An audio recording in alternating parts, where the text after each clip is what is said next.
In this video, I'll detail how to fix can't access iCloud or Apple ID on iPhone. So if you have an iPhone and you discover that you cannot access your Apple ID, if you open the settings and then you click on the Apple ID but it's not clickable, then this video is going to walk you through step by step.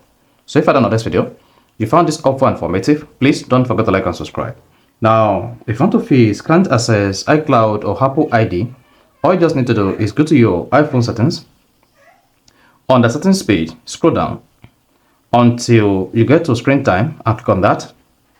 Now, if your screen time is turned on, then this is the reason why you can't access the iCloud account or your Apple ID on your iPhone settings.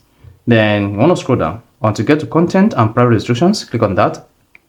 Now, once you selected that, scroll down. Make sure content and privacy restriction is enabled. So turn this on. Literally, this is going to turn on by default, because if you disable content and privacy restrictions, this is going to disable all the content and privacy restrictions features on your iPhone. So with this turned on, you want to scroll down until you get to allow changes to and then locate account.